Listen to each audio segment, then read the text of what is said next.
Dhamma greetings to everybody. Welcome to another Dhamma meeting where we will discuss the Buddhist practices of charity, morality, and meditation. Everyone who is interested is welcome to join and ask any question that you feel like knowing. We'll start with our first participant tonight, which is Kok Seng from Singapore. Good evening, Ajahn. I have no questions at the moment. Thank you, Ajahn. Okay. Yok Bae from New York. Are you back in New York now? Yes, Queen Prajan, yes. And your friend is still in Thailand, still practicing in the monastery? Oh, yes, since doing well. Good. Maybe she won't come back home anymore. Yeah.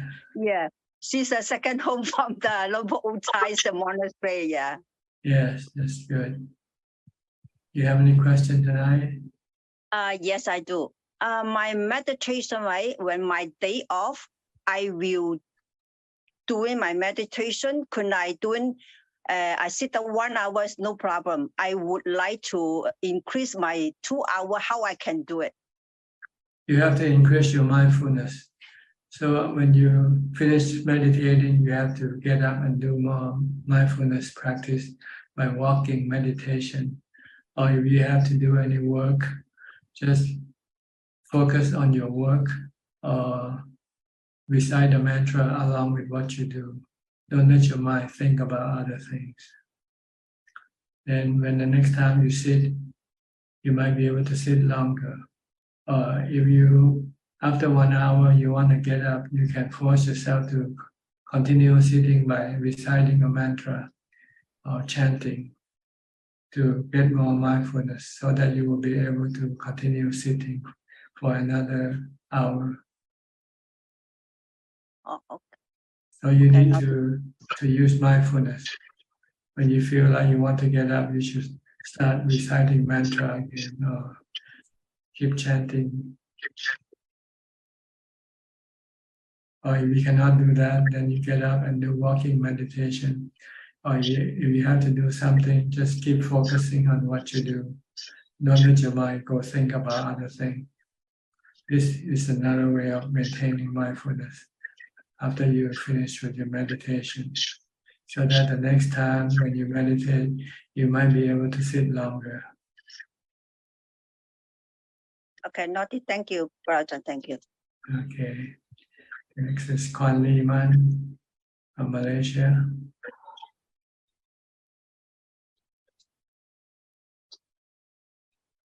Thank Ajahn. Yeah. Thank Ajahn, when I was talking and listening to Thank Ajahn in person, I feel a total emptiness. I feel Thank Ajahn was empty and I feel myself was empty and can only feel the present moment listening to Thank Ajahn when I was at the monastery. And there were no other thoughts. Now, I suppose this is the magical experience of being in the present moment with a great teacher. How can I maintain this good mindfulness even without the presence of Thank Ajahn? Or you just try to focus on what you do, reciting mantra, and don't pay attention to anything. Just like when you were with your teacher, you didn't pay attention to anything about your teacher. So you get mindfulness from doing that. I think it's more psychological. When you see someone and you feel you have to be more focused. Yeah. But when you're away from your teacher, then you have nothing to focus. So you have to focus on your body, learn to focus on your body. Okay. Keep watching your body, every movement of your body. And watch whether you're thinking about anything else or not. If you're thinking, you should stop and tell yourself, come back to watch your body. Okay. Then Ajahn, another question, please. Sometimes when there is no thought, the mind is not thinking. So it's not. That means the mind is. When we talk about mindfulness, we are talking of looking at what is happening inside and not what is happening outside. So let's say that's why we have to maintain mindfulness by chanting a mantra or observing the body. Yes, But you need to have something to anchor the mind. Normally, if there's no anchor, the mind will drift with the defilement. Defilement want to think about people and places and things. So you have to have something to stop it from drifting, like mantra. Okay. Ajahn, but sometimes if there is no thought and no thinking of nothing happening inside or outside, it's just quiet. Do we continue to chant the mantra and observe the body, or we can just take a break? You can take a break and see what happens. If your mind starts to think again, then you have to stop it again. Yeah, and then after that, when thought arises, then the mind will contemplate and investigate again. No, you shouldn't contemplate. When you practice mindfulness, you want to stop thinking. Contemplating is just also thinking. Oh, so what if a stubborn thought arises? Do we keep the just mindfulness? Ignore it and just come back to your mantra or chanting. Okay. Don't pay attention to the thoughts. They still can keep coming because your mindfulness is not continuous yet. So when is the time to contemplate? Oh, long time. Right now, you want to have mindfulness and samadhi first. Contemplation is not important right now. It doesn't do you any good. So don't worry about it. Okay. So keep chanting the mantra, observe the body. And to stop thinking. Stop thinking. Because when you contemplate, you start to think. And you only contemplate for maybe just a few seconds, then your mind drifts with the defilement and think about other things anyway. So right now the goal is to stop thinking as much as possible. So that when you meditate, you can get your mind to jhana. Once you have jhana, then you can contemplate. After you come out of jhana, then you can contemplate. Right now you should contemplate. You should stop thinking. Okay. Okay? Okay, thank you, Ajahn. All right. Professor Ken of Switzerland. Bergdorf, I just look at your profile. Good afternoon, Ajahn. That's the town I used to live in, but now I moved from there. I see. I didn't how far away from the old place? Oh, it's about 1 hour on the public transport. Yeah. And it's called the town? It's called Biel, B-I-E-L. Okay, Biel. It's a quite medium town. It's that's a well-known town, I think. Yeah, it's bilingual, so half is French, half is German. So I'm learning French now as well. Good. So you'll be bilingual or trilingual. Multilingual or something. Yeah. Any questions tonight? Yes, Ajahn, I have a question. I notice when I'm working, when I sometimes get the chance to be very concentrated in one single task, maybe for, 5 or 6 hours, especially when I'm writing something, this can bring quite a good concentration and a certain amount of calm. So could Dhanajan comment on the relationship between this kind of concentration and the concentration of the normal meditation practice? The difference is when you do work, you still have to think about your work. Your mind still keeps turning with your thoughts. So you'll find it difficult when you meditate to stop it from thinking. You might be thinking about your work again when you're still meditating. But if you do work that you don't need to think, then when you meditate, then there wouldn't be much thought to deal with. So that's a difference. When you have to work on a project, on something, planning, you have to think. But you concentrate. You have mindfulness, but you don't stop thinking. Okay. It's a different kind. This is what we call wrong mindfulness, according to the path. Right mindfulness is not to think. Concentrate, but no thoughts. Concentrate on what you do. Like if you're working something simple like washing, mopping, eating, this work that you don't need to think so much. You can just observe, just keep looking. You want to stop your thought because your thought is the one that's blocking your mind from entering into jhana. So that's a difference.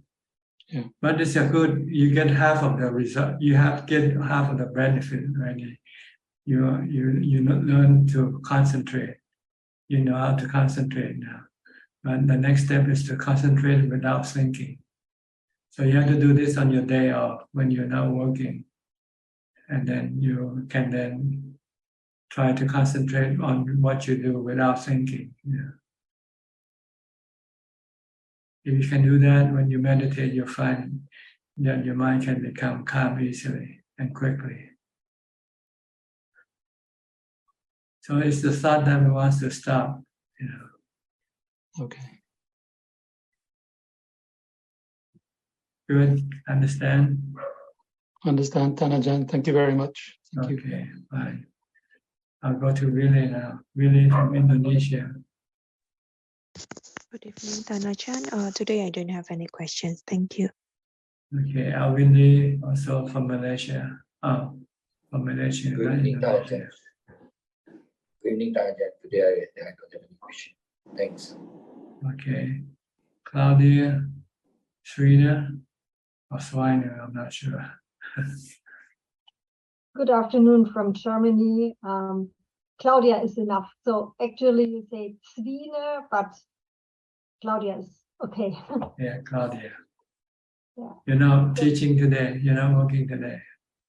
No, we have about 2 weeks winter Christmas vacation. holiday. Yes, yes, Mhm. holiday. Yeah, and I enjoyed very much because the recent weeks had been exhausting at school. Everybody was in a bad mood and I tried to keep the good mood, but it was really a challenge. So I work at an elementary school and all the teachers are completely over-challenged here in Germany. So Is this a special needs school also? no, it's a regular elementary school, but it's also for special needs children, and my student is mentally challenged. So we have one mentally challenged student in our class, and I care for him personally. So this is why I'm hired at school. Okay. Yeah, do you have any question or any report? Yeah, I still do the translation of Beyond Birth, and I still love the book very much. It's wonderful. So currently I'm at the, how can I say it in English? Currently I translate the pages when you decided to leave work and to meditate. Okay. Yeah. Yeah, that's the end of, I think, the year 1973. Yes. At the end of 73, I started working, and 74, I practiced all year long. Yeah. 1973, I was 3 years old. Yeah, so I don't have any questions yet, maybe later. Thank you. Okay, bye. Go to Rusli from Indonesia. Good evening, Ajahn. I don't have any question. Thank you, Ajahn. Okay. Ralph Deborah Huayai. Is that right? Or Nong Pru? I'm sorry. Nong Pru, Nong Tanajan, Pru. Namatsagan. Okay. Nice to see you again. Just quickly like to share something. I was invited by some friends to come and visit the north of Kalasin province, and had the opportunity to visit Wat Bantat, which was very inspirational, specifically because I was also reading your translation of the fourth Desanas, the talks that Ajahn Mahabua was giving, and it was a great experience, just visiting there. And seeing also the videos I'd seen before of the temple. It was really nice. I do have a question. One has been playing in my mind, and it's to do with pain, how to deal with pain. Now, I'm talking about simple kinds of pain. For example, when I sit and meditate, typically after, I don't know, 3/4 of an hour, I start getting sore knees or sore hip, and I'm just wondering. Typically, I deal with these things as a message from my body to say, okay, you need to do something. But then, when I listen, particularly reading the teachings of Ajahn Mahabua, sometimes you just got to carry on, and I'm just wondering if you have some advice how to deal with that kind of situation. Yes, the way to deal with painful feeling coming from the body, there are two ways. The first one, the easier one, and the harder one. The easier one is to ignore the pain and keep focusing on a mantra or on chanting. Just ignore, don't give any attention to the pain, and focus on your reciting of the mantra, Bhutto, Bhutto. Keep chant. If you know some chant, just keep chanting. If you keep focused, stay with the chant or the mantra, you'll forget about the pain temporarily. And then the pain will not bother your mind. Especially after you chant for a while, your mind can become calmer, and it can remain non-reacting to the pain. So this is the first method, the easy one. The second method is to use wisdom or insight, using common sense, really, to treat the pain as something that you have to learn to live with. It's a natural process, a natural phenomena. That pain come and go, and there's no other way of getting rid of it, and unless you die or you're not having a body. But as long as you have a body, you will have to meet the pain from the body. And the best way to deal with it is to accept it. Instead of trying to deny it or trying to get rid of it, just absorb it, just embrace it, treat it as like an old friend coming to visit you. Quite. Yeah. Quite. But what I tend to do is when it gets too painful to sit for a long period, I stand up and change to walking meditation. And it's kind of a balance for me, there's this pain, and then there's say I'm relating this to sitting and meditating again. If I keep on sitting, later on when I try to stand up, it's very hard to stand up. I get all wobbly. So I kind of understand the ignoring the pain, and understand the accepting of the pain. We all have pain. I'm just trying to deal with it in a common sense manner is I guess what I'm looking for. Yeah, if you move your body, sometimes you can alleviate the pain, but sometimes when you get to the point where your body becomes sick, doesn't matter which position you're in, it will still. So that's the reason why we want to use this method of mindfulness or wisdom, to deal with it, because we're going to have to meet the type of pain that we cannot just diminish or get rid of it. So in that case, we either have to accept it or calm our mind and just ignore it. Right. Yes, But- I understand. I understand. One may experience great pain at the time of death, for example. That's right. And to get involved in the pain would be counterproductive in trying to get a better future life, or to be mindful, in other words, at the time of death. That's right. So that once you know how to deal with pain in your future life, you will know how to deal with it, because it goes with your mind. Something you have learned or you have trained your mind to do. So this will go with you. So in your future life, you will find no difficulty, no problem with painful feeling. Thank you, Tanajan. Okay, you're welcome. Next, Carolyn Yao. Carolyn, where are you from? Good evening, Tanajan. This is actually Forrest Tong. Carolyn Yao is my mom. I'm using my mom's iPad account. Yeah, good. You still in Boston? Yes, well, right now I'm just visiting some family over the holidays. I have a 1-week visit with my family, but I'm still at Temple Forest Monastery in New Hampshire as a pakao. I see. How long you been there now? About 1 year. Okay. You find it fruitful, beneficial?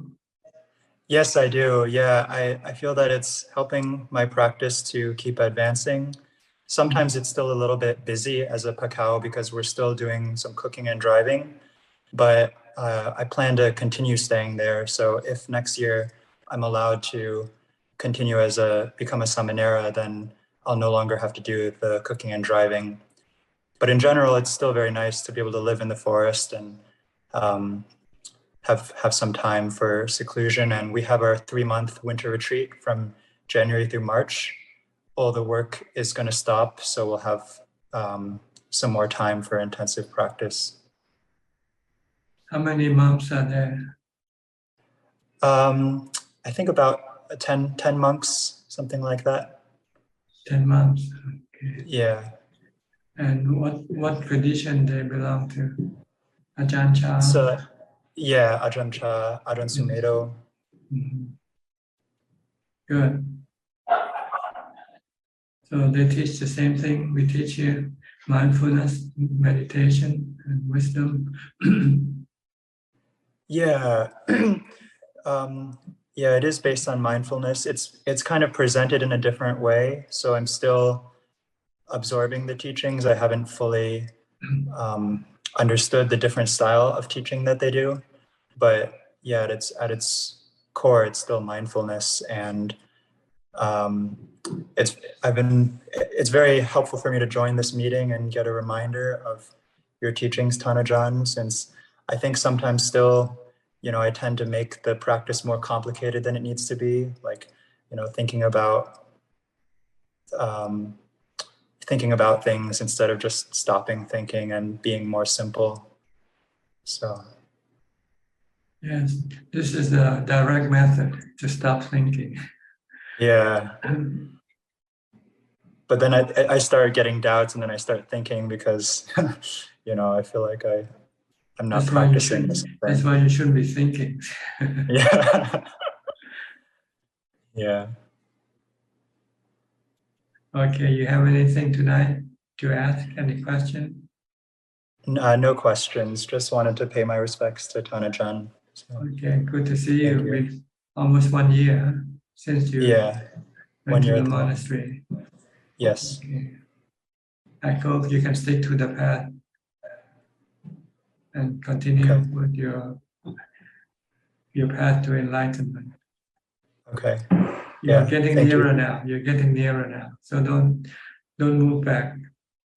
Don't retreat. Keep pushing forward. Okay. Yeah. Thank you, Tanajan. Your encouragement is really helpful. So thank you. Okay. Fine. Next, I'll go to Gary from Singapore. Gary. Good evening, Tanajan. No questions for me right now. Okay, Ubeka, Alfredo from Brazil. Hi, Bante. It's summer for you now, right? It's summer in your country. Yes, yes. What's the temperature? What's the temperature? Rain, Bante, raining, Bante. Rain, okay. It's 50 to 12, 20 graus. 50 to 20. Yeah, 20. Yeah, a little raining. I see. In Christmas, always raining in Brazil. Okay. Instead of snow, you have rain. Yes. Raining Christmas. Little rain. Yeah. Not very hard. Mm-hmm. And the peoples are dating, but are commemorate Christmas, the end of year, and a lot of commemorations. Yes. A lot of sensual pleasures, Bante. That's right. That's what people live with. Yes. People live for sensual pleasure. Yes. Because they don't know how to meditate. Yes. If they know how to meditate, they'll find meditation is much better, happiness, than sensual pleasure. Yes. If meditate, okay, ne, Bante? If a good, Bante, the Arya Sangha live to Four Noble Truth, ne, Bante?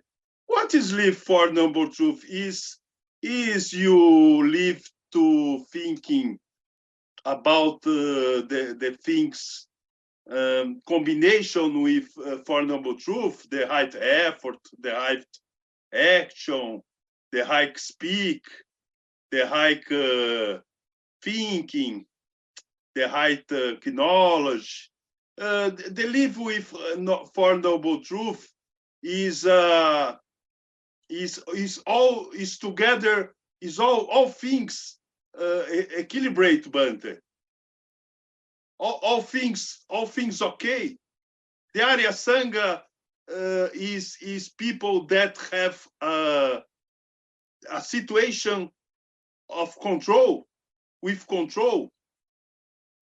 Well, see, the Arya Sangha understand that the stress doesn't come from things or people, but they come from their own defilement, their own cravings. So they try to reduce or eliminate the cravings from the mind, or desire, or want, or expectation. These are the cause of the stress or dukkha in the mind, not people or things outside. People we see, things we see, people we see, they're not the cause of our stress. Our stress is our desire or our cravings for things or people to be good, be happy, but we cannot, but they're not always good and they're not always happy. So we try to reduce our expectation, our want, our desire, and try to just to accept things as they are. Yes. Then there will be no stress or dukkha in the mind. This is the noble truth. The first two noble truths, stress and the cause of stress. The cause of stress are sensual desire, desire for being, desire for not being something. So this is what we try to eliminate from the mind. Once we can eliminate this desire from the mind, then there will be no stress in the mind. That's how the Arya Sangha live, constantly trying to get rid of their defilement, their desire, their cravings. Yes. The knowing, Bante. Yeah. The knowledge of knowing. To make the mind just to be merely knowing, but not wanting or desiring. Yes. Okay, Okay, Bante. good. They're planning to 23 years next year. For 23 Noble trees. Truth. Exactly for Noble Truth. Okay, Happy New Year. For you too, Bante. Okay. Next, Belinda from Singapore. No question, Tanajan. Thank you. Any question tonight? Happy New Year. No questions. Okay. Go to B. Ravin. Ravin from Bangkok, Thailand. Hi, good evening, Tanajan. I'm looking forward to seeing you in the next few days. I'll be going to Pattaya for the new year. Okay. We'll attend one of your afternoon Dhamma sessions in front of your kuti. Yeah. I have 4 days of talk from the 30th to the 2nd, I think, because it's a holiday. So people coming to listen to Dhamma talks. So I'm obligated or forced to do it. High season, 4 days in a row. Yeah, 4 days in a row. Okay, you have any question tonight? Yes, Tanajan. Just reflecting on sensual pleasures. The real root cause of us having sensual pleasures is because we are unable to teach the mind to see the real benefit from meditation, right? That's why the mind seeks sensual pleasure instead of... We don't know that we have the best happiness within ourselves. So when we don't have happiness, we cannot find happiness within ourselves. Then we go look outside of the mind for happiness. By thinking that by being wealthy, by being famous, by being, being able to buy and to do anything you want will make you happy. Which it made you happy temporarily when you could do it. But when you could not do it, then it can become a problem.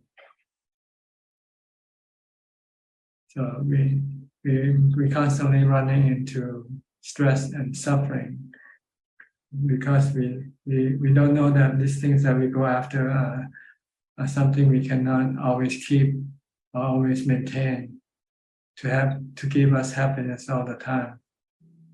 So whenever these things are not under our control, then we get dukkha, we get stressed. But if we can meditate, then we can always control our meditation. We can always have this happiness within ourselves. It's so much simpler because you don't have to rely on anything. You don't have to rely on body, you don't have to rely on sensual objects to produce this sensual pleasure. All you need to do is mindfulness and wisdom. This is what we call avijja, or ignorance, not knowing that we have the real happiness within ourselves. So we are deluded to go look after things outside of the mind. So we need, in order to have happiness outside of the mind, we need to have a body. So we have to go take birth to purchase a body. That's like buying a car. If you have to go travel, you need a car, right? But if you're happy staying at home, then there's no need for you to have a car. The same way, similar. If you're happy with yourself, with your mind, if the mind can make itself happy, then it doesn't need to go after sensual objects, sensual pleasures. But since it doesn't know how to make the mind itself happy, so it has to go after sensual pleasure, which requires the mind to go take birth, take on a body.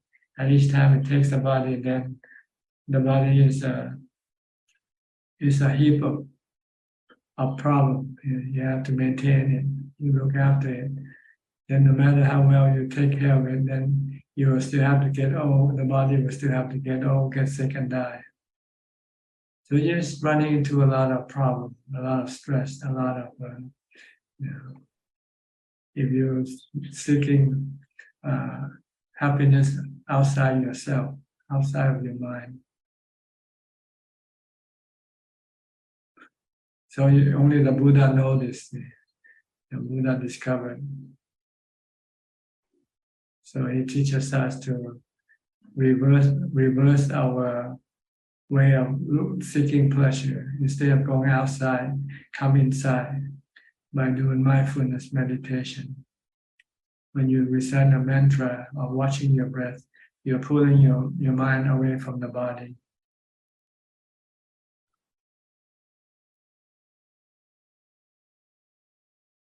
So the true happiness is actually something that is very near to us. We spend all this time searching for so many things to satisfy us, whereas the real happiness is just right here. Yeah, they go to Mars now, going to the moon now.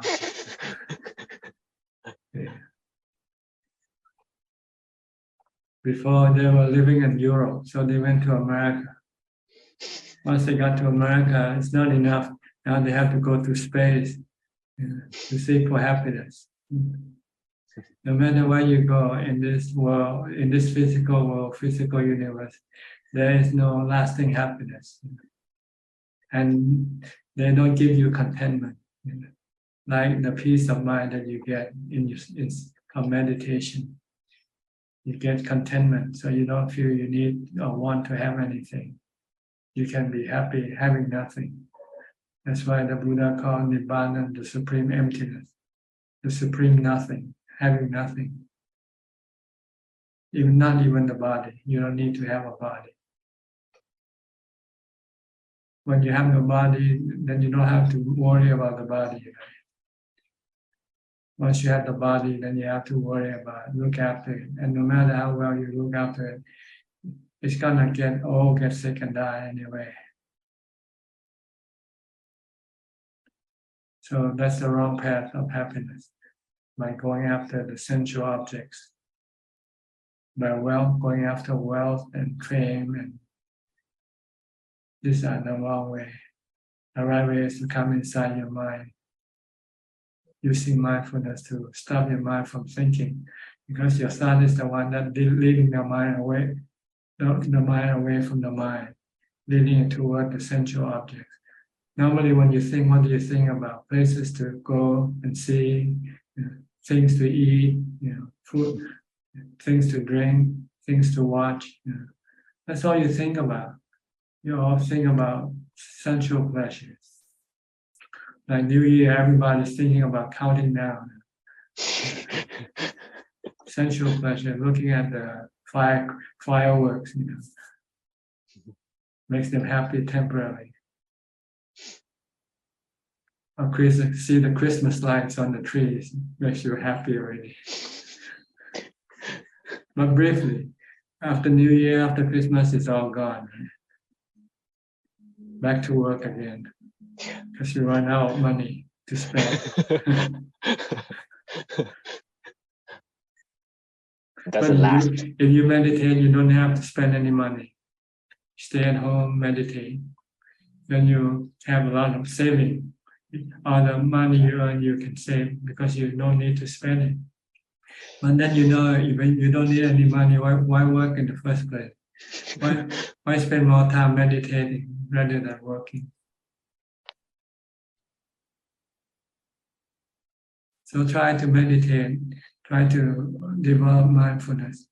This is first you need to do is mindfulness, to stop your thinking as much as possible. So that when you meditate, you won't have much difficulty to stop the mind completely. When the mind becomes still completely, then you experience a sense of peace, happiness that you have never experienced before in your life. Yes. Once you have this, then you don't want anything else. The test of Dhamma is the most excel all other tests. So all you need to do is just get a sample of this happiness Once you can, even briefly, a few seconds, when you first meditate, if you succeed in your first meditation success, it usually lasts very briefly. We call Kanika Samadhi.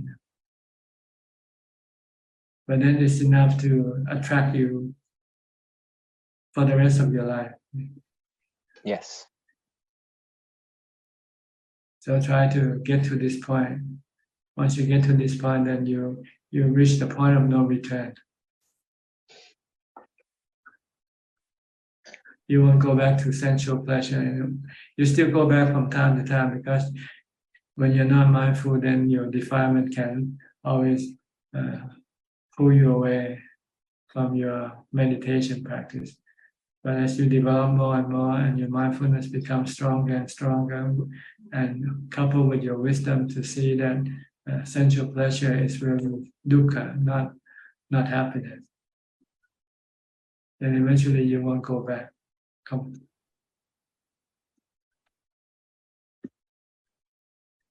Is that the question you have tonight? Yeah, that answers my question. So basically, all we need is just mindfulness, jhana, and wisdom. That will get us to nibbana. We don't need a body to get us to nibbana. But right now you need a body. Yeah. You need a strong body, because if your body gets sick, then it can become a hindrance.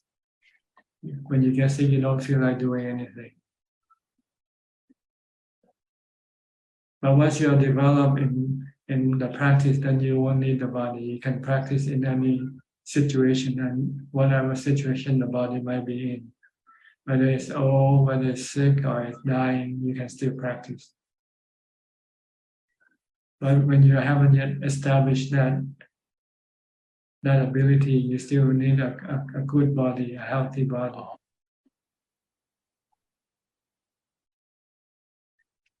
Okay. So we need the body to teach, for the mind to teach ourselves that we don't need it. Yeah, you need a body right now, because if you die, you cannot practice. Yeah. Oh yeah. Because you cannot listen to Dhamma talk in the first place. You have no, you cannot learn how to practice. So you need a body. The body is your means of learning, and also your means of application to your learning. Applying what you learn, you need the body to do it.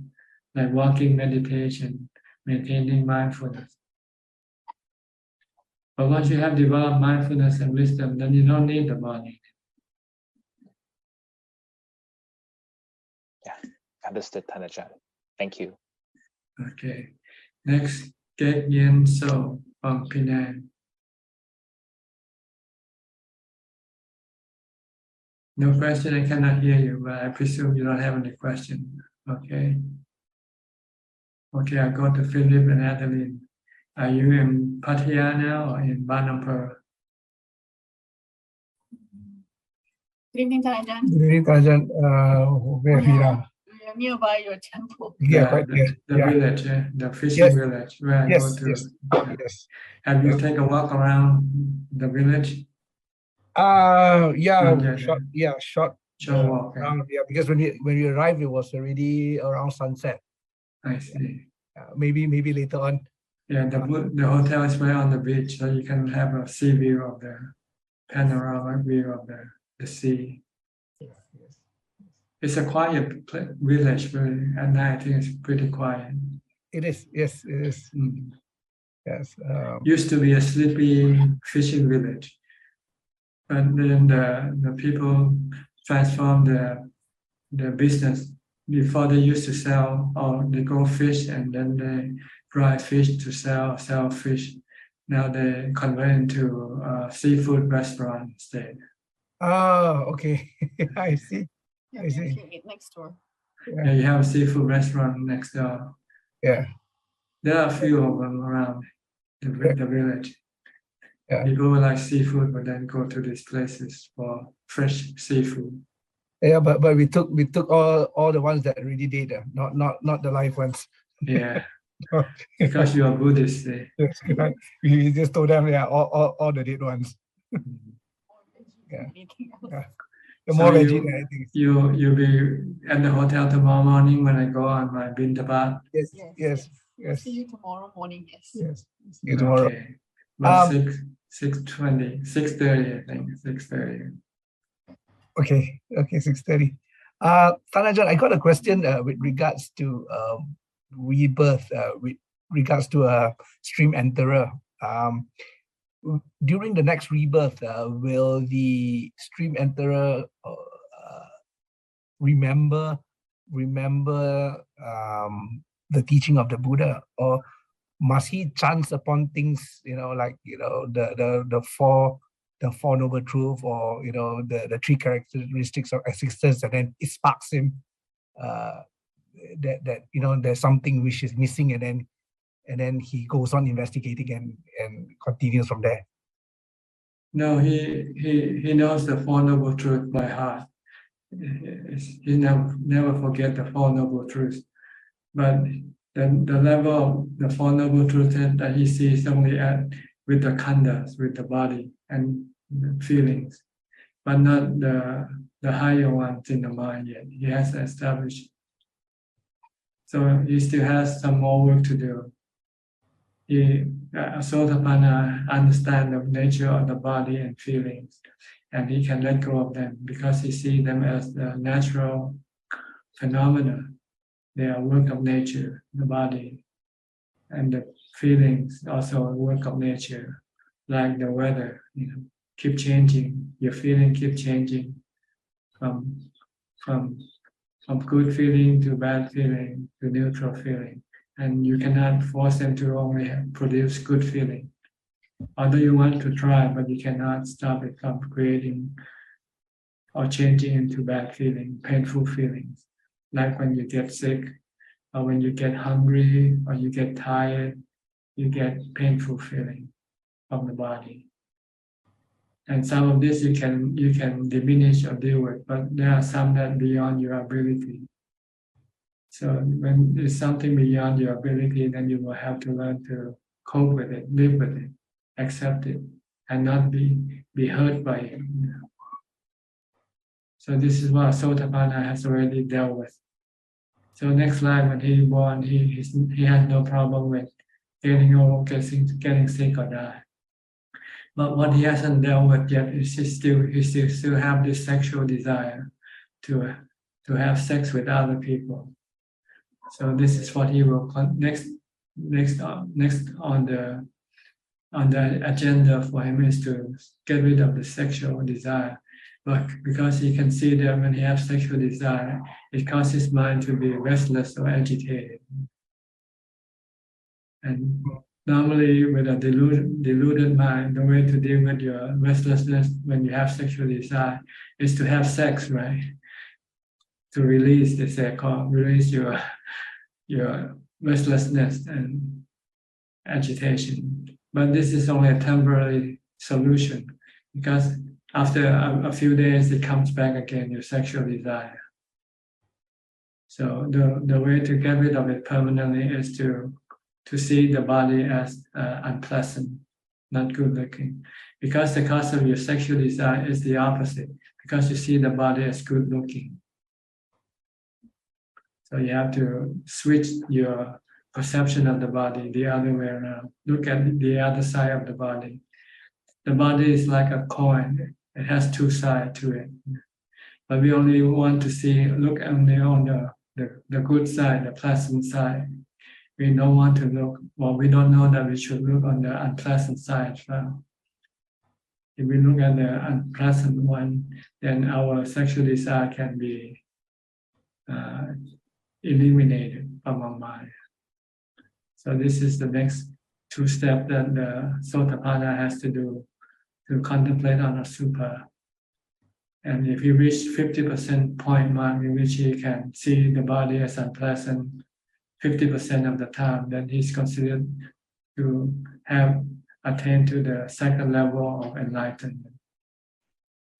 But if he can continue on his contemplation and be able to see Asupa at all times, every time he sees the body and every time there's sexual desire, he can bring this unpleasant or Asupa perception to smash or to get rid of the sexual desire right away. Then he reached the third stage of enlightenment, and anagami. When you reach the third stage, then you no longer have anything to do with the body anymore, because you see the body as dukkha.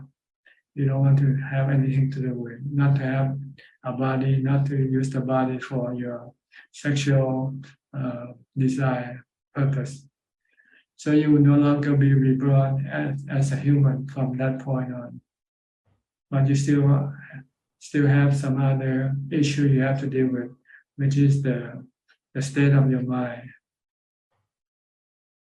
Your mind still have changing states, happy state and unhappy state in your mind. So you don't have to take rebirth as human anymore. You will continue as a spiritual being and get rid of the dukkha arising from your desire. You still have this desire for the mind to have good feeling inside, not the physical feeling, just the mental feeling. You understand there are two types of feeling, physical one. Yes, Ajahn, yes. Sometimes you have your physical feeling is okay, but your mental feeling can be bad. You worry about something, you're afraid of something. Although your body is good, no painful feeling, but you still have this mental feeling to deal with. So you have to understand the nature of the feeling, the mental feeling as being anicca, dukkha, anatta, and try to learn to live with it and know how to deal with it. Sometimes you can deal with by using mindfulness to stop your mental feeling, because most of your mental feeling are created by your thoughts. Thinking about something, thinking about your financial problem, and you get worried. But you can stop thinking about it, or if you use wisdom and say, financial thing is constantly changing. You cannot always predict what's going to happen. So the best way to deal with financial problem is not to rely on financial. Try to live simple. Don't try to rely on money to give you happiness, to make you happy. So you will continue on solving this problem, which are the consequence of your mind thinking wrongly. Yes, Ajahn. So is it then when a child, a Sotapanna is born as a child, at a very early stage, the child would already know that have abandoned the three factors, and they will. It shows no sign of being. When it's painful, it doesn't cry or doesn't complain or anything like that. Oh, okay. It shows no sign of fear when it's left alone or something like that. I see. So it's a gifted child, a Sotapanna, different from other child. Okay. Understand. But it's still attracted to beautiful bodies.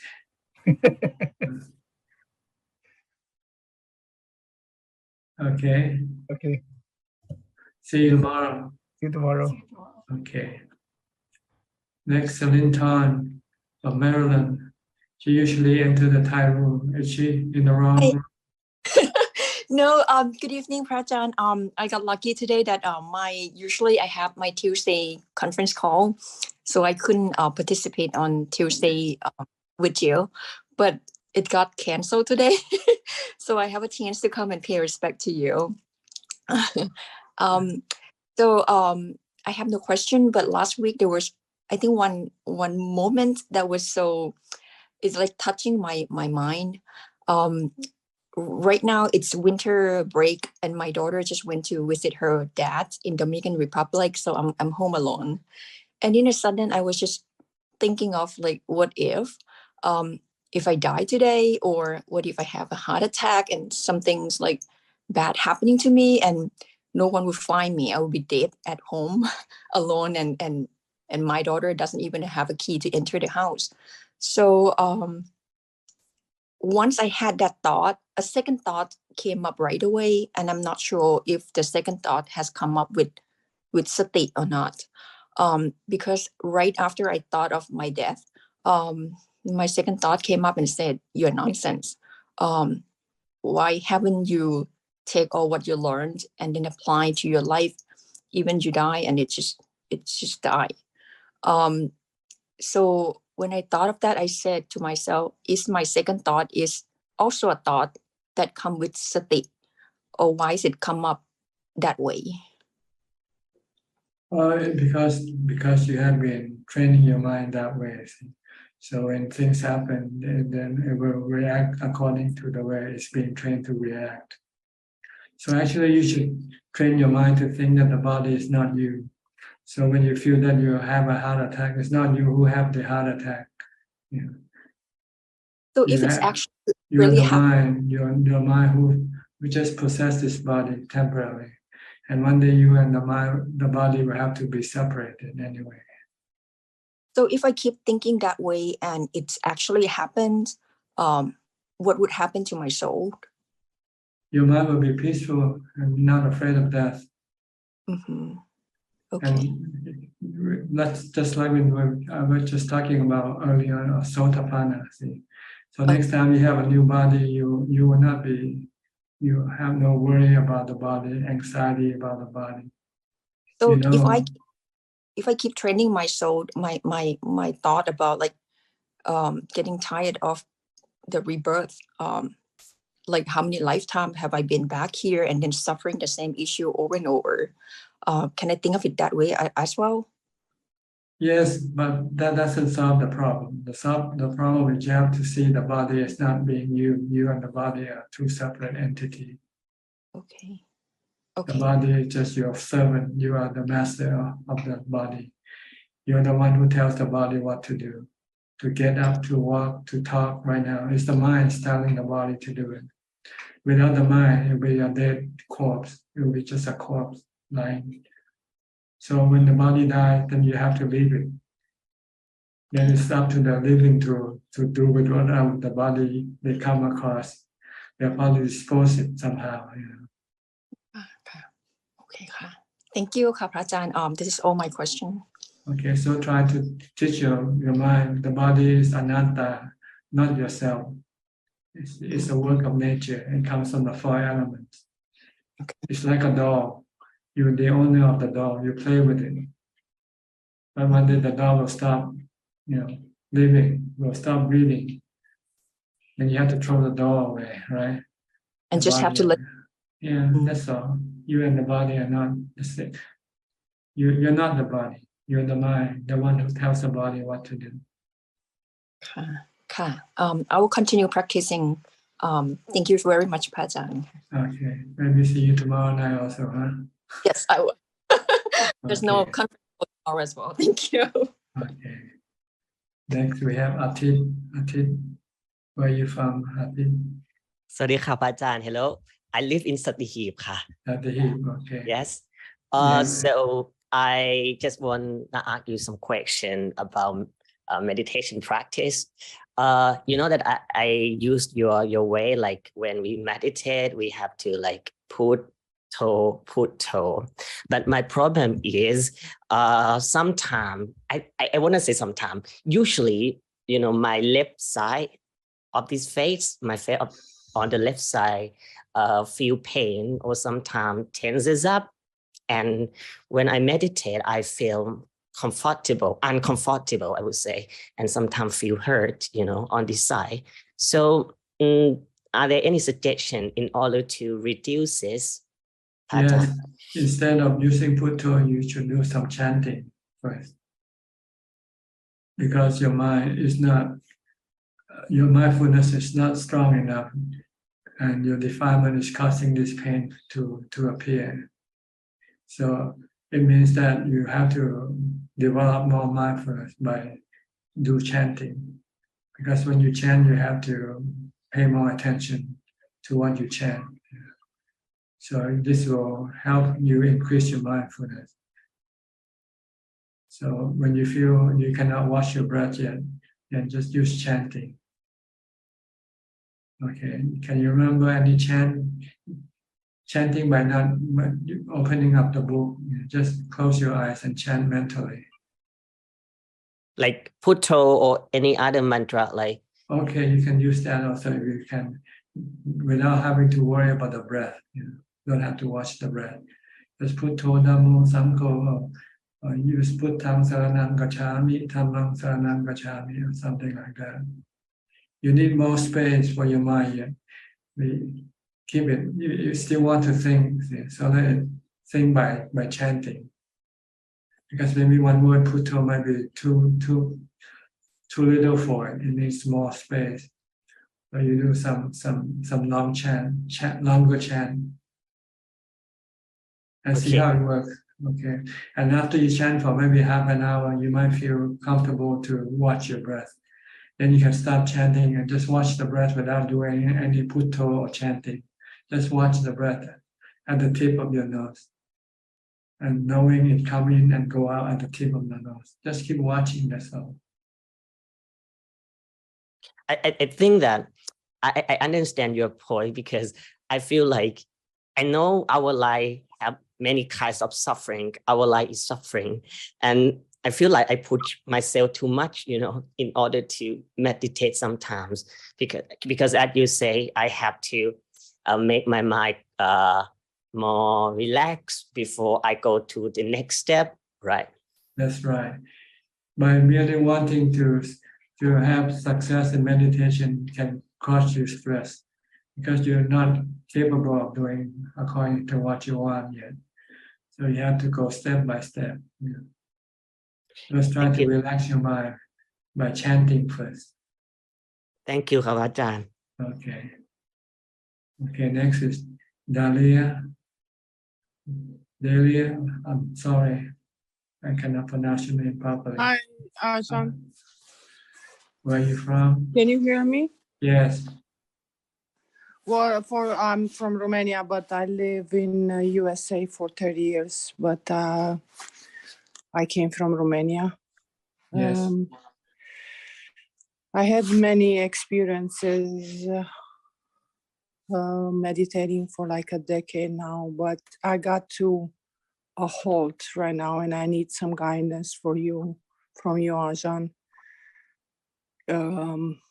Because I just lost my oldest son on the 21st, 38 years old, cancer. And 2 years ago, same time, my husband passed away. And now I'm with other 5 of our children, trying to raise them. But I got to the point that my mind is like numb. I don't know if so I have no desires. I see that no attachment to anything in the world or the body. So, but also is not happy or sad. It just feels numb, like just go with the flow and nothing exciting what I can see around or in the world, or so I'm confused. Am I trying to hide or remove, or it just come to complete I'm not afraid not to be nihilism, like nothing. Well, I think your mind isn't yet calm enough to really accept this truth of impermanence. deep down inside, there's probably some still longing or yearning for things, because you haven't yet truly see that everything impermanent, that they are all subjected to dissolution or to disappearance.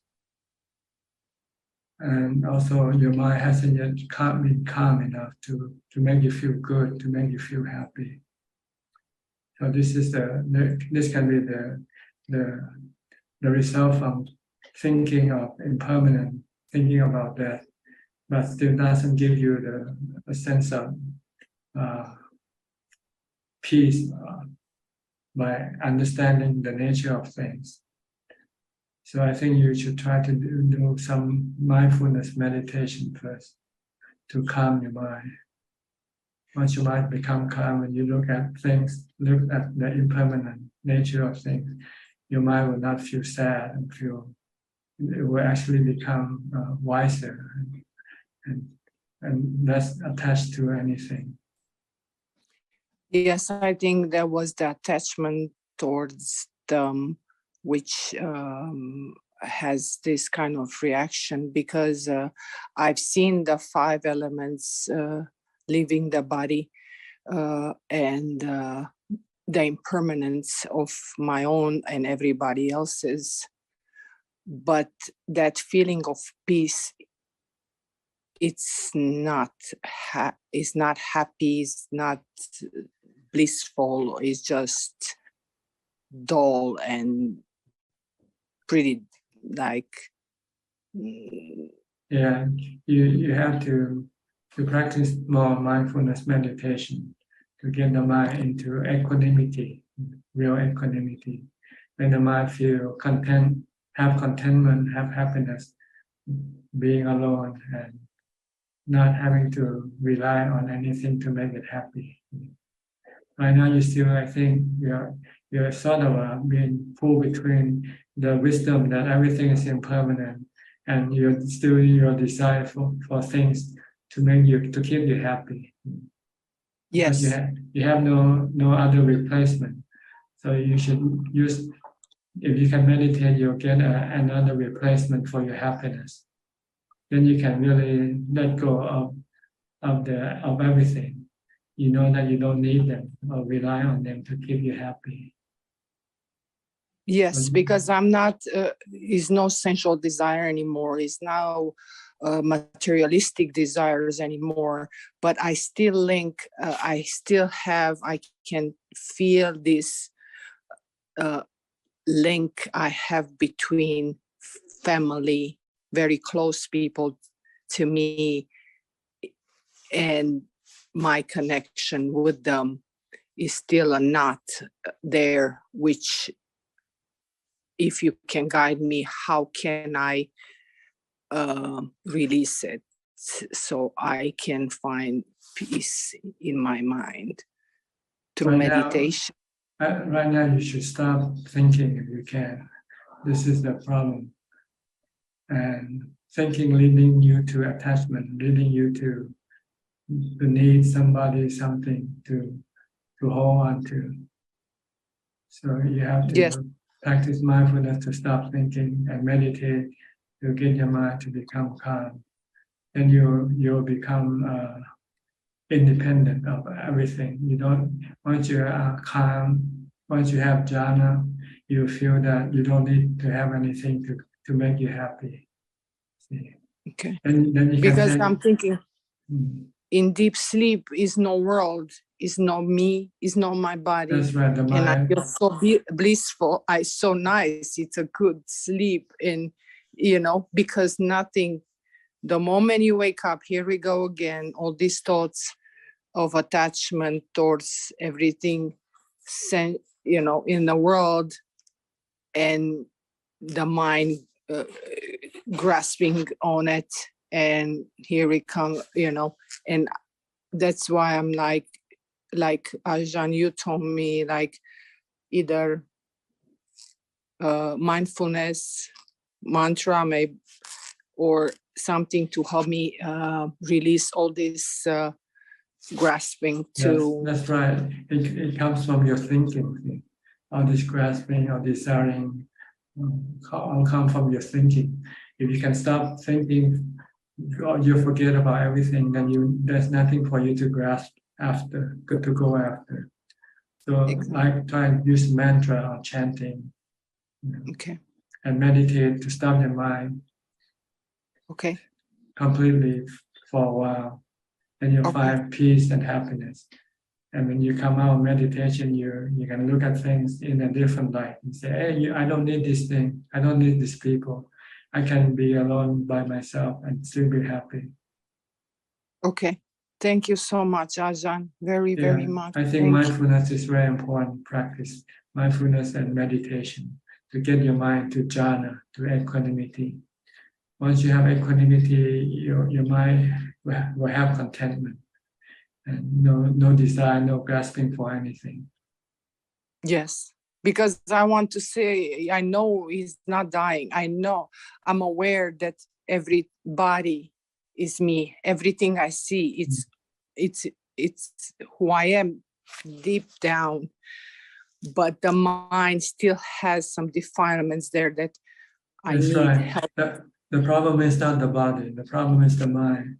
And the thing that caused the mind problem is the defilement, the craving, the desire for things, for people. The kilesas. The kilesas.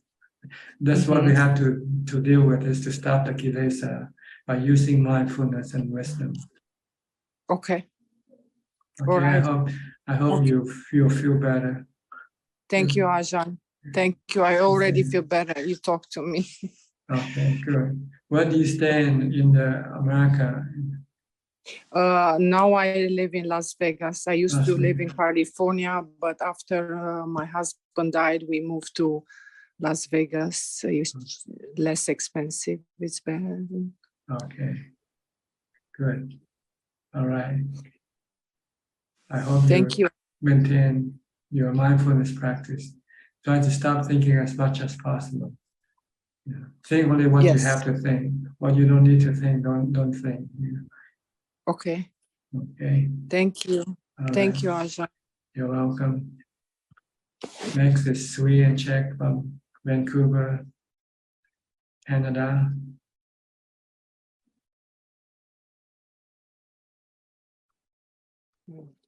Ajahn? Yes, anything? Any question? No question. No question. Just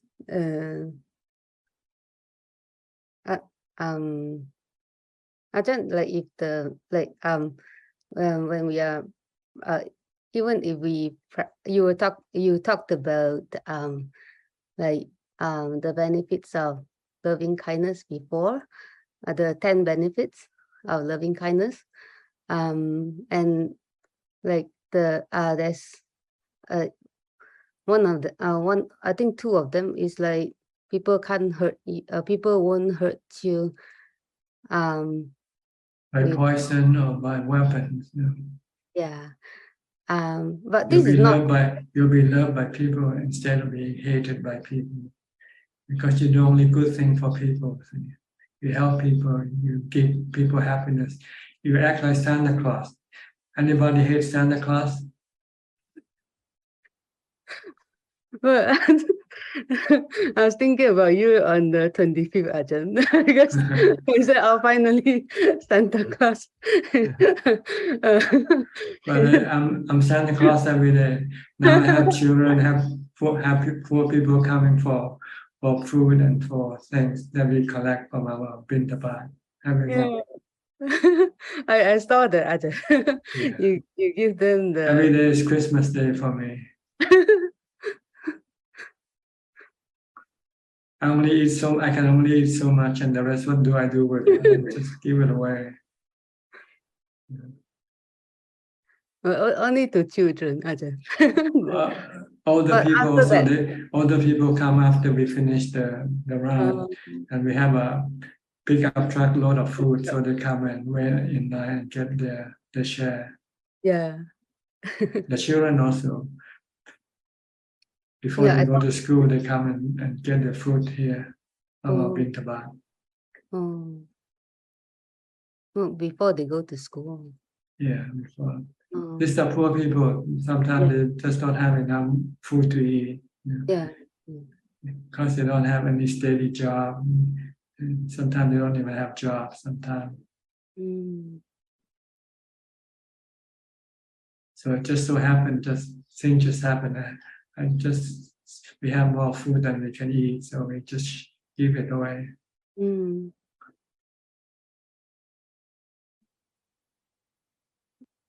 But this like this is not like absolute, because like the Buddha, it has so much loving, like kindness, but still that there are people that want to attack him. That's because this is the past karma. This is an exception to the metta result. If you did something wrong to somebody in your past life, that person might come after you. See, like what the venerable Devadatta, they were sworn enemies from past lives. The Buddha and Devadatta. So the even with that kind of metta, like the metta doesn't cover those people who hated you from the past.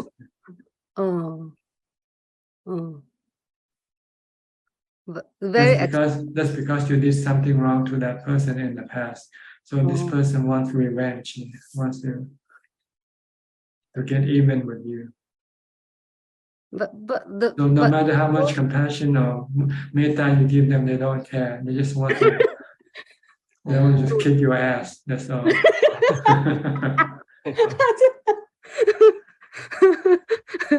it's but so like from the way I read the story, the previous life, it doesn't make sense that why the Devadatta has still hate the Buddha, because he didn't do that. Like he was envious of the Buddha because the Buddha always seems to be smarter than him. So. Yeah. Like just that envy. So he wants to show that he's smarter, like asking the Buddha for the permission to rule the monks himself in place of the Buddha.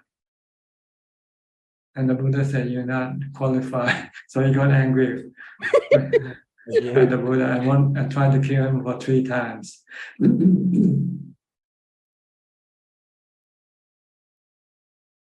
So it could be like any, like it doesn't matter. Like sometimes if people are envy of you, like, or it's, but generally speaking, if people have no past issue with you, then there's no problem. If you show kindness to them, they will respond accordingly.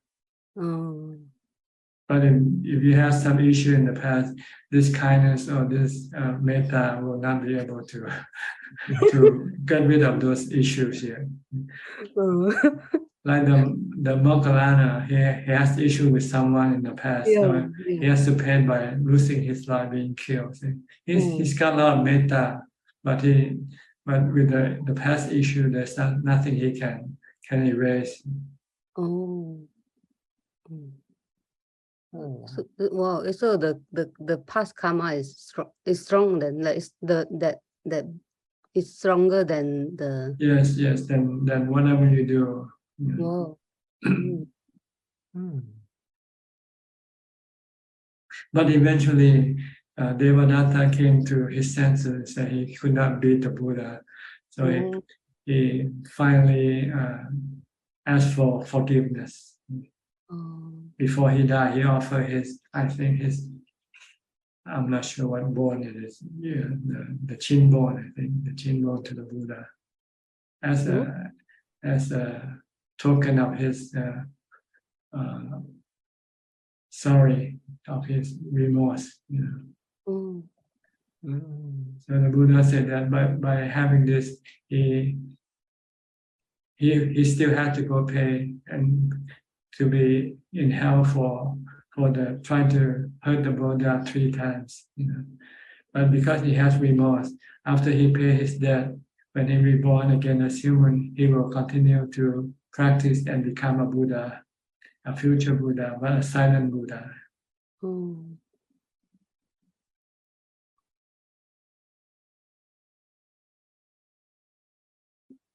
The Okay. Buddha can already see all the the Buddha can already know his future. Yeah, the Buddha is like a forecaster, like weatherman. He can forecast.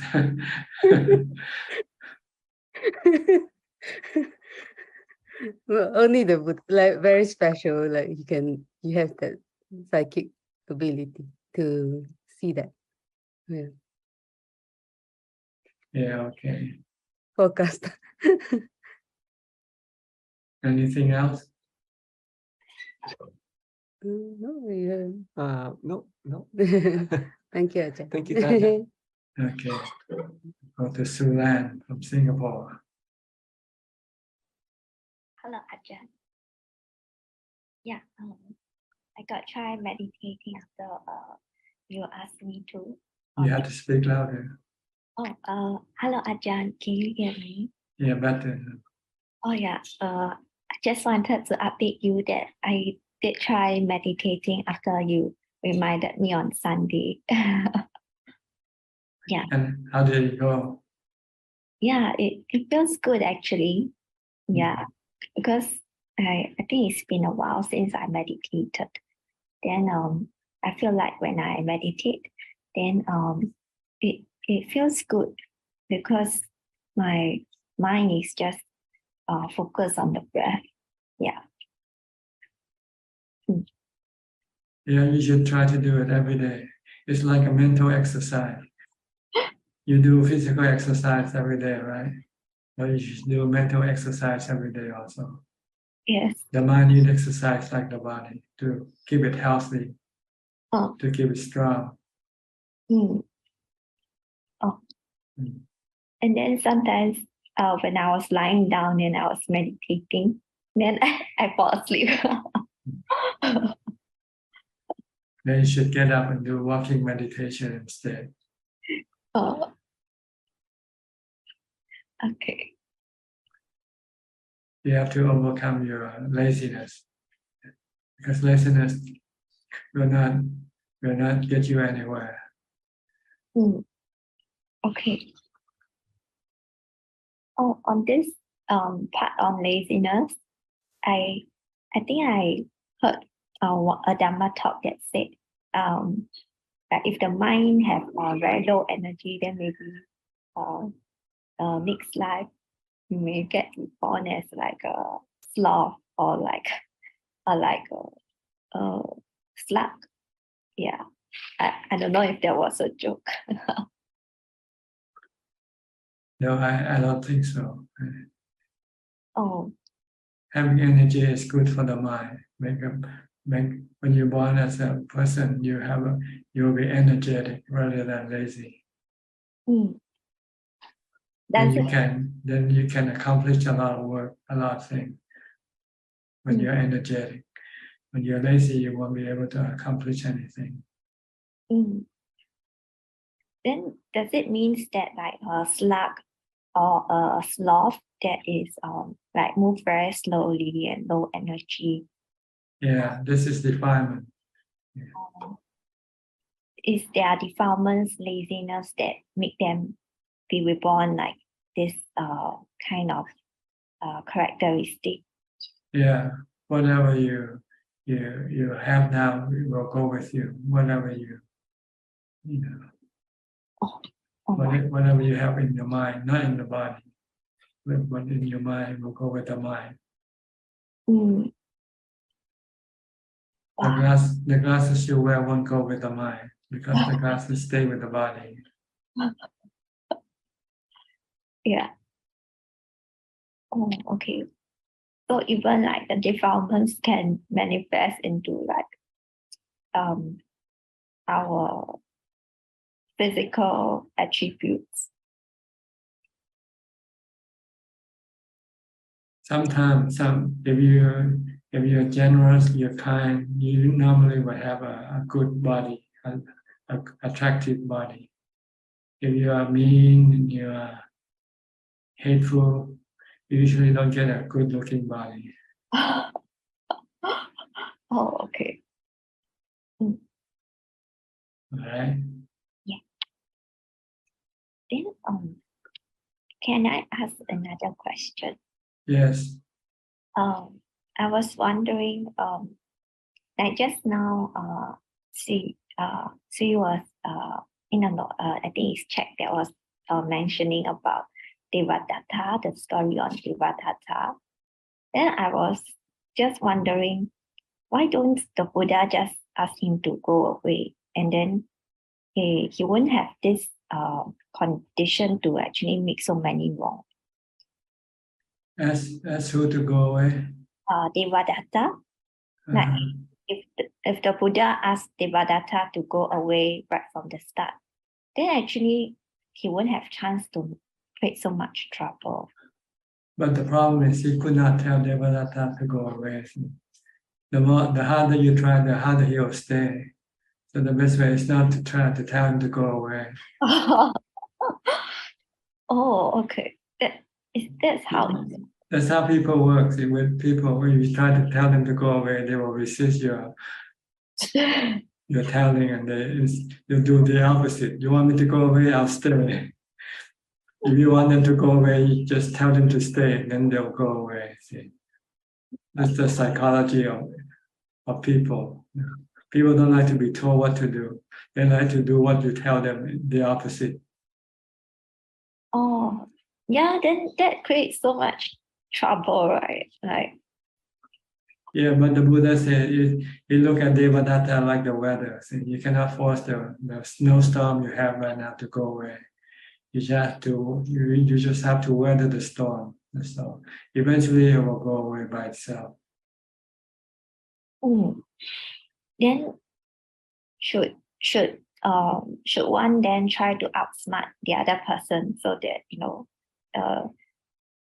like just now you were saying, like instead of if you want them to go away, then you wish the other direction. Yeah, you outsmart them, but then they'll come back again. Say. Oh, yeah. So you have to let the hatred once its course. Once you hate somebody and you could hurt that somebody, then your hatred will disappear. If you hate someone and you can still not hurt that person, your hatred will not disappear. But only after when you can do something to that person, then your hatred will then disappear. So if you run away today, they'll go after you tomorrow because the hatred is still there inside their mind. So there's no other way. You have to accept that this is the only way is to accept your punishment from that person. Once that person has punished you, then he won't want to punish you anymore. Oh, okay. Sounds like a good idea to let the person to carry on punishing. Yeah, that's what the Buddha did. He didn't react. He didn't retaliate. But he has a lot of I can't think of the word, charisma or power that can protect him from all types of harm and danger. Elephant won't attack him. The rock won't crush him. And people who he sent the Devadatta sent to kill him wouldn't kill him because he has a power of persuasion. Power of persuasion. Then how to get this kind of power? You just have to develop, have to think properly, think with common sense, think with rationality instead of thinking with emotion.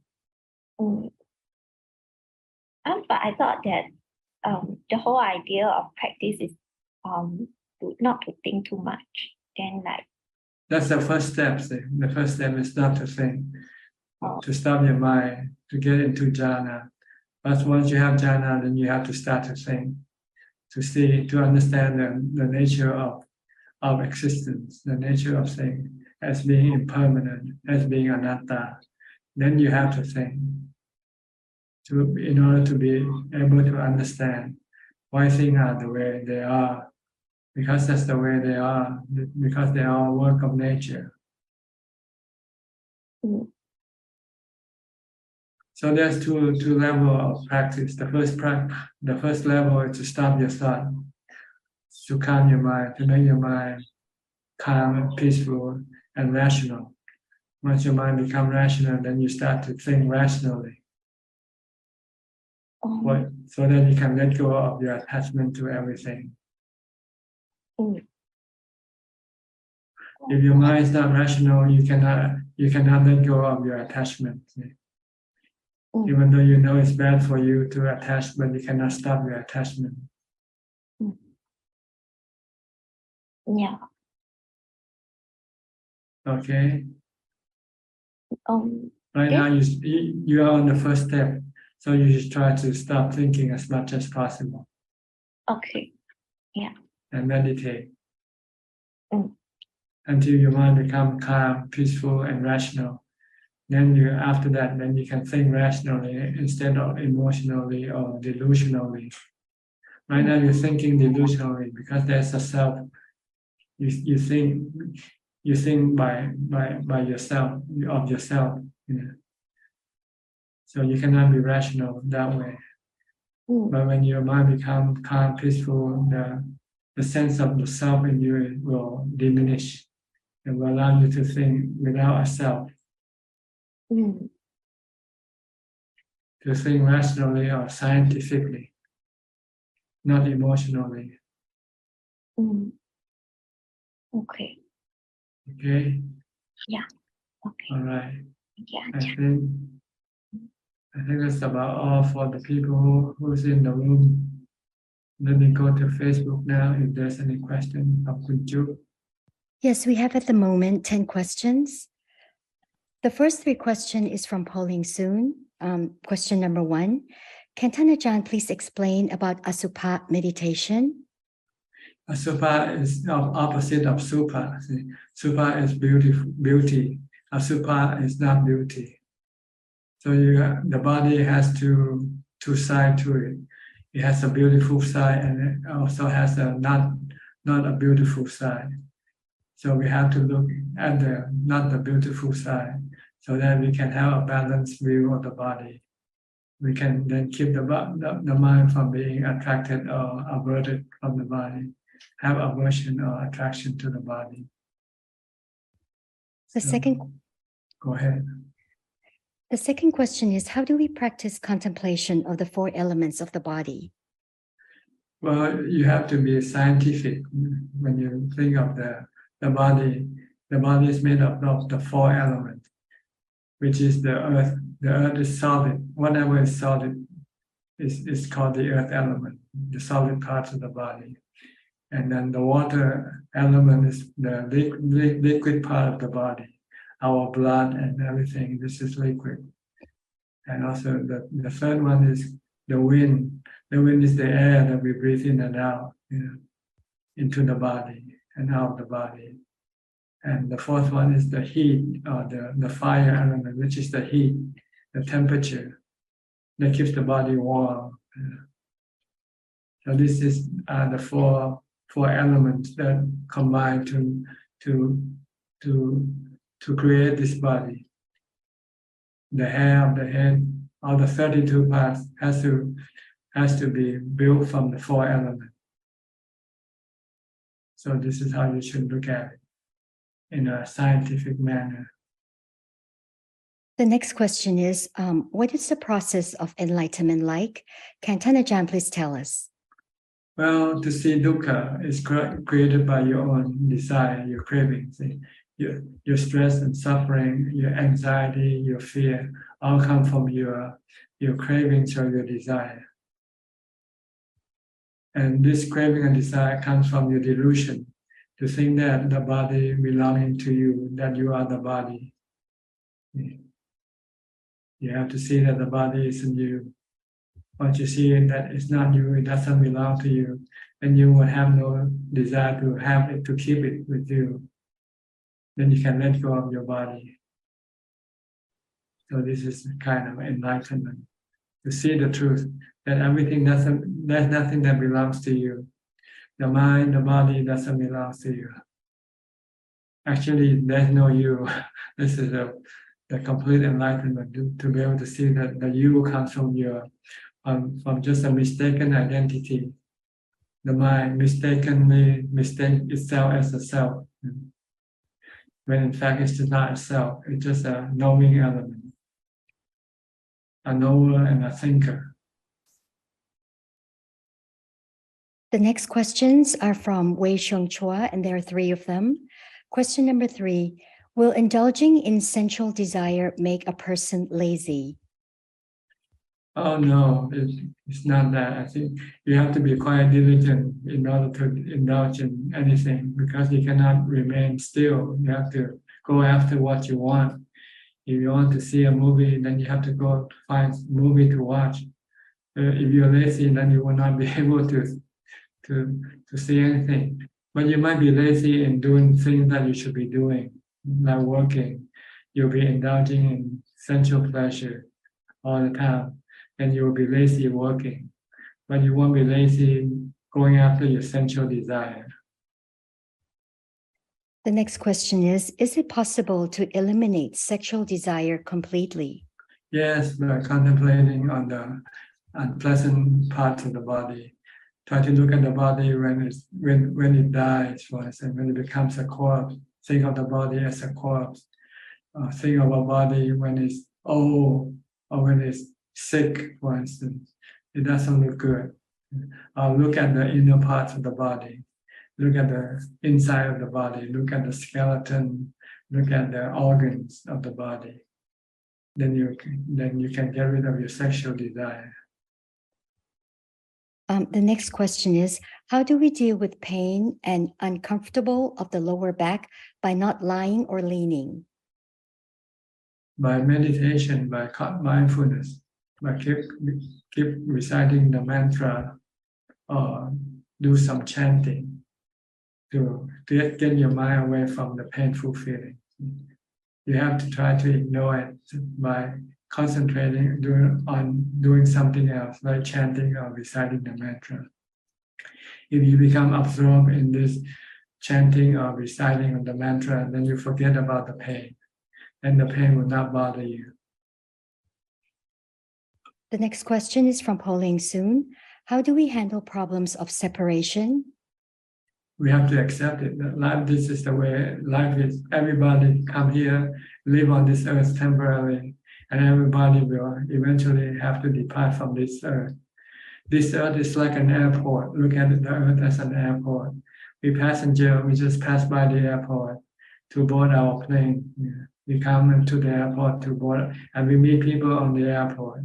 And then when the time for our flight to take off, we go and we separate from the people that we meet on the airport. So look at life like this. Life is just a temporary staging point, like an airport or bus depot, where we come, we meet, and then we have to go our separate ways.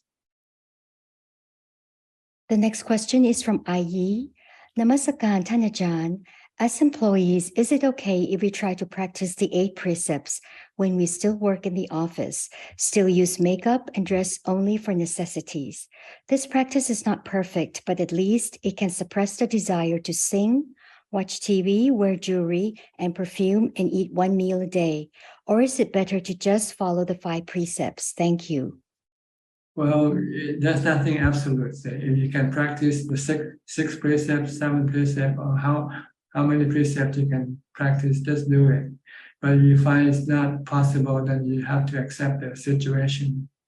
Then maybe it's not the right time to practice this precept. But if you can practice any precept, just go ahead and do it.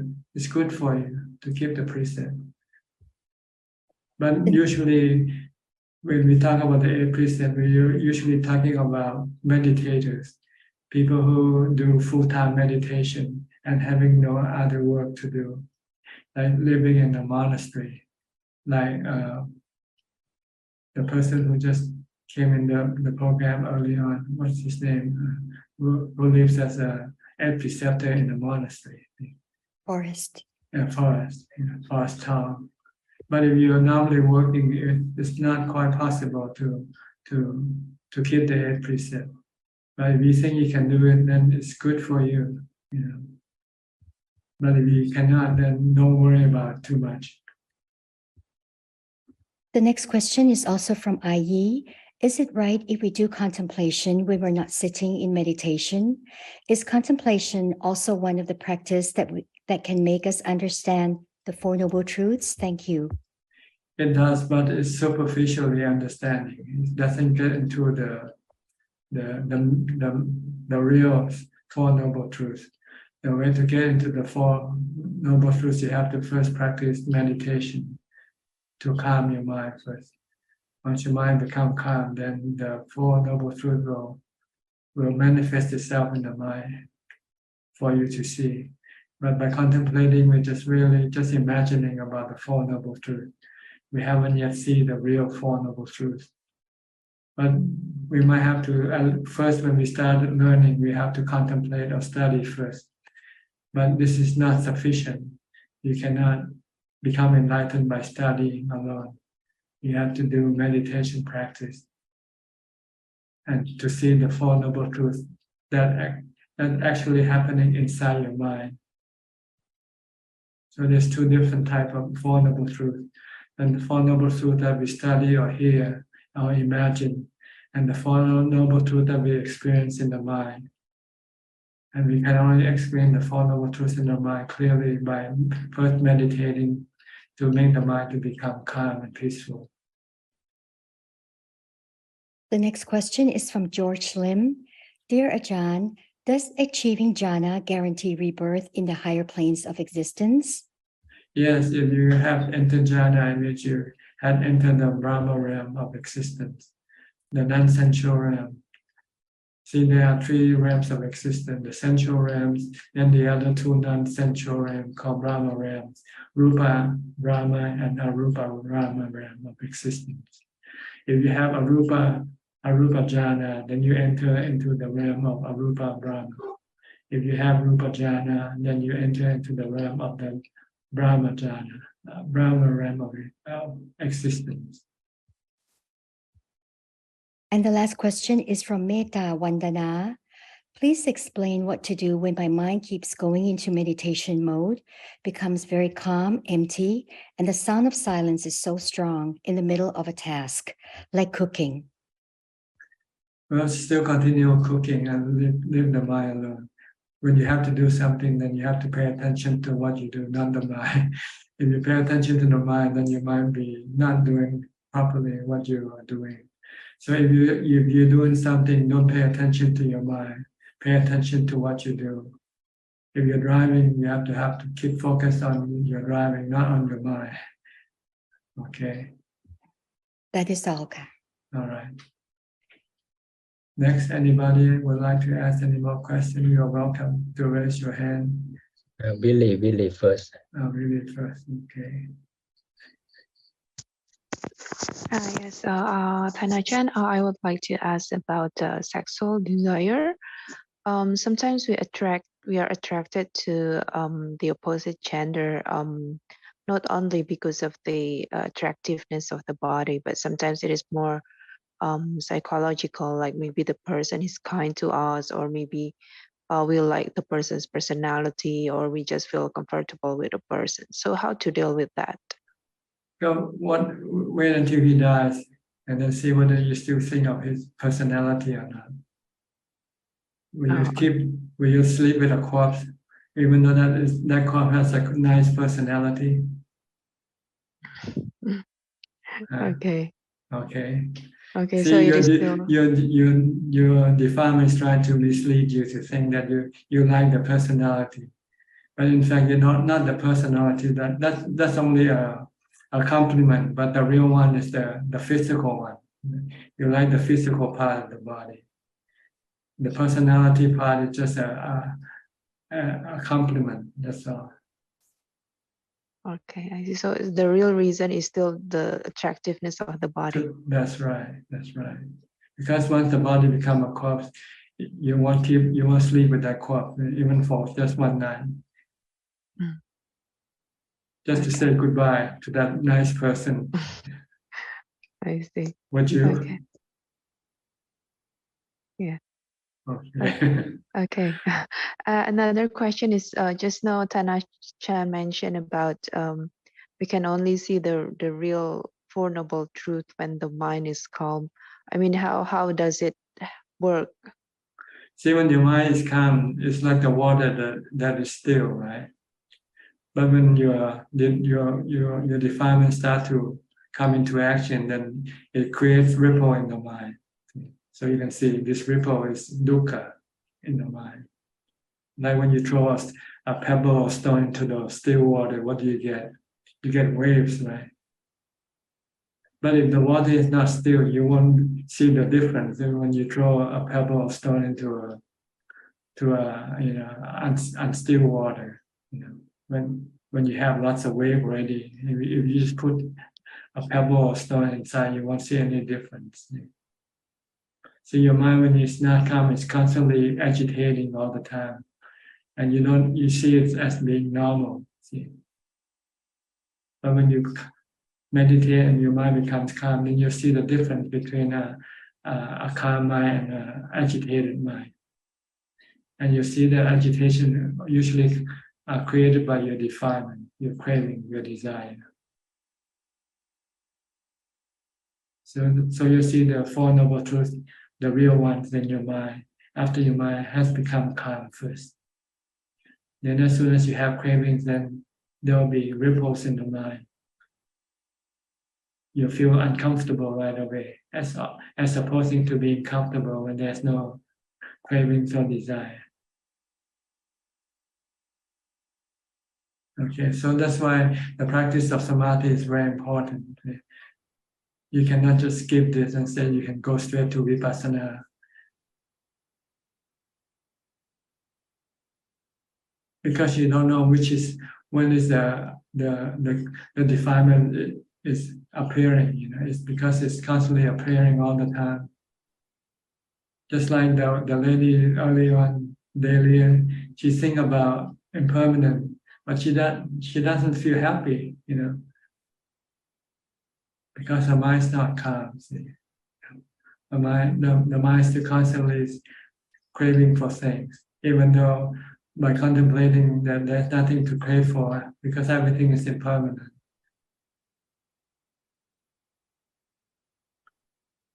So you have to calm your mind first. You have to still the water first.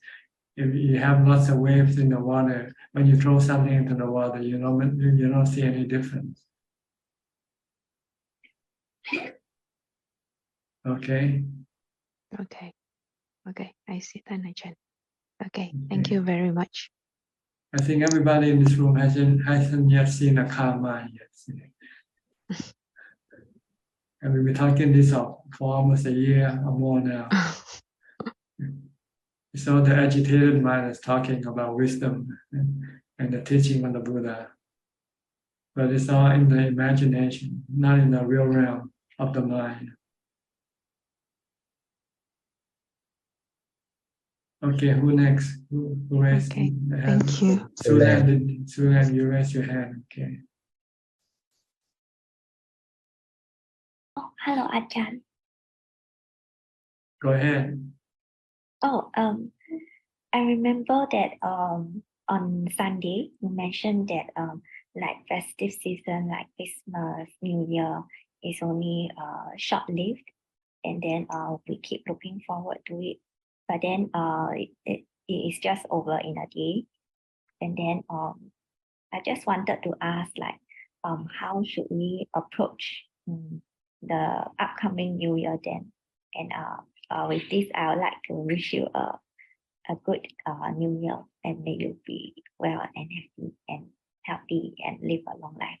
Yeah. Oh, you should treat it just like another day, just like any other day.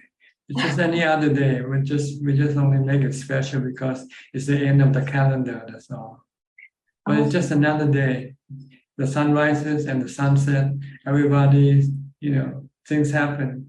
You have the wind blowing. You have the dog barking. Everything is the same. We just in our imagination that this is a special day. That's all.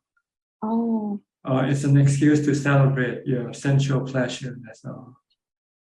I see. Then how about like Vesak Day? Because we also celebrate Vesak Day. You go isolate yourself and meditate instead. That's a better way of celebrating a new year, because you'll get the real happiness. Oh, okay.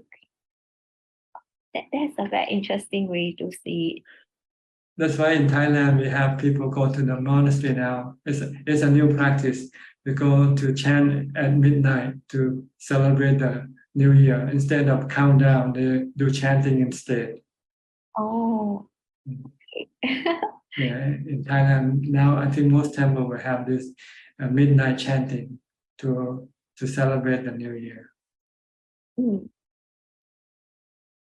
Oh, then To bring in the new year by chanting, not by counting down and drinking alcohol.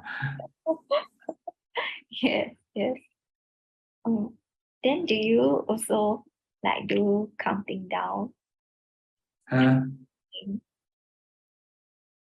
I do in my room. I go to sleep. I count the sheep and I go to sleep. Oh, that's also nice.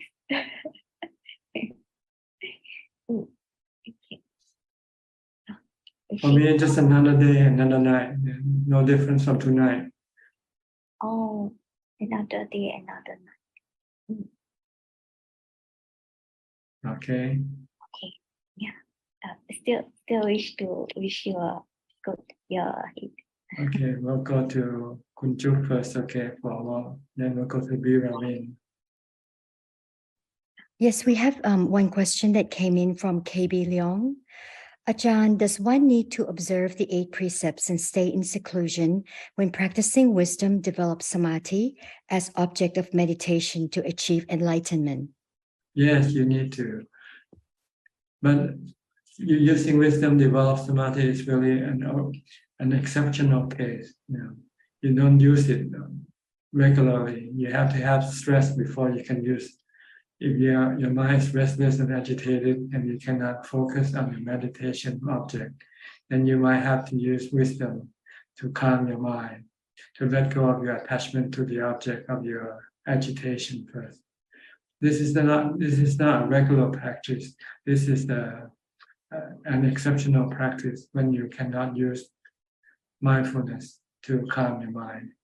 But normally you want to use mindfulness practice only when you have this exceptional case, like you lose somebody and you're sad and you keep thinking about that person, and it prevents you from concentrating on your meditation object. Then you have to study the nature of the person, whether that person is permanent or not permanent. When you see that it's not permanent and it's anatta, it's not under your control, then you can then let go of your attachment to that person. And then your mind can become calm, and then you can then continue on with your mindfulness meditation. But generally speaking, the 8 precept is to allow you to have more time for practice, that's all. It stops you or prevents you from doing other sensual pleasure activities, like eating, drinking, eating, watching TV, or listening to music once. And this will take away the time from your meditation practice. Okay, Biramin. Yes, Thanajan, just a quick one.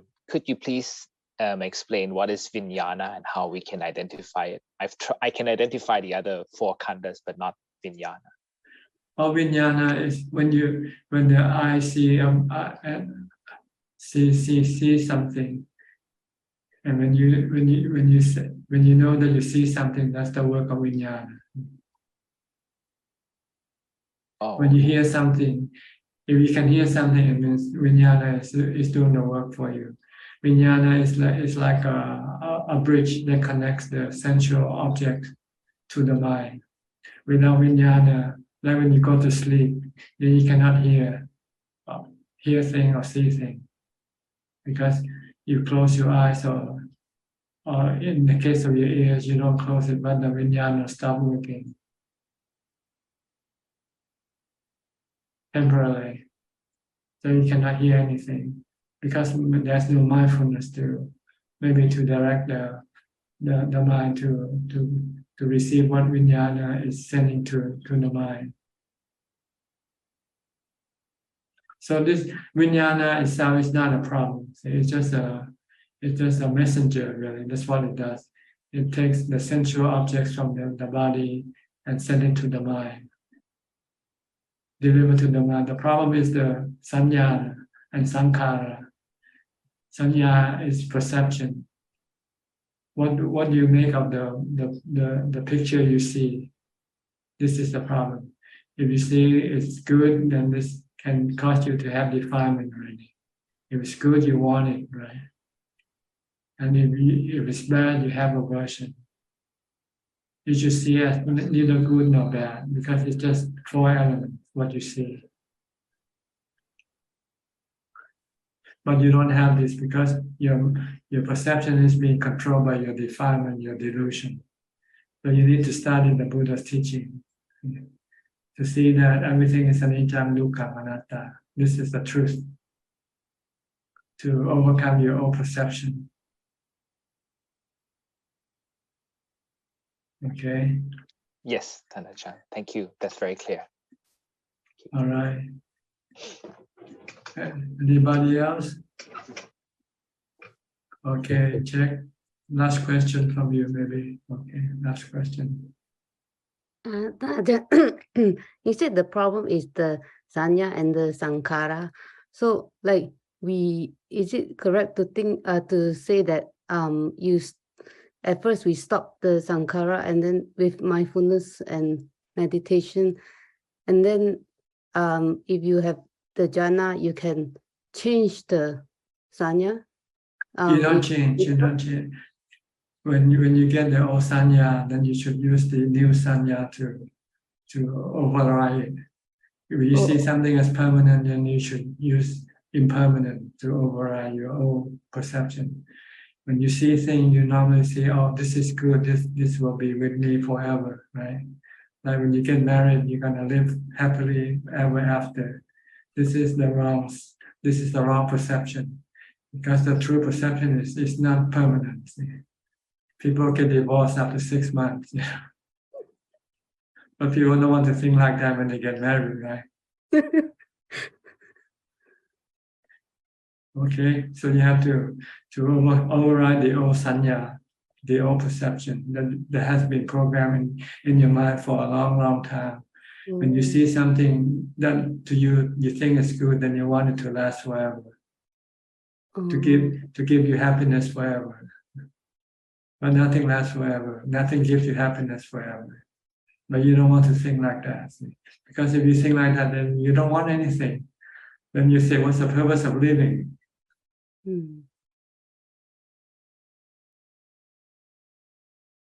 So we cannot stop sanya, Ajahn. We cannot stop the sanya, but we can... you can reprogram the sanya, from seeing it as being impermanent to see the opposite as true. Teach the mind the truth that everything is impermanent, everything is anatta, nothing belongs to you or being you. No self. See, right now when we see something, we see a person, we say, "Oh, this is a person." There's a person in this body. But in fact, there's no person in this body. The body is just a body, just a part, the 32 parts. And it's impermanent. If you attach to this body, you're going to get dukkha one day. And our goal is to get rid of dukkha. So we have to see the impermanence, the no-self nature of this body. Then we will have no attachment to the body. Then we will have no dukkha from this body or anybody's body. Okay, clear enough? Yes. All right. I think that's about it for tonight. That's all about the time we have. Thank you for for your participation. I hope this meeting can benefit you somewhat and help you advance in your practice. In the meantime, please stay safe, stay mindful, keep on practicing, and if all goes well, I'll see you all next week, except for Philip and Adeline. I'll see you tomorrow morning. Okay. Thank you and goodbye. สาธุเจ้าค่ะ ท่านอาจารย์ ทุกค่ะ Good night, everyone. Thank you, everyone. I mean, thank you, Kunju. Sorry. everyone. Bye. Good to see you. Bye. Good to see you. ขอบคุณครับป้าจุ๊บ สวัสดีค่ะ สวัสดีครับ สวัสดีค่ะ ครับ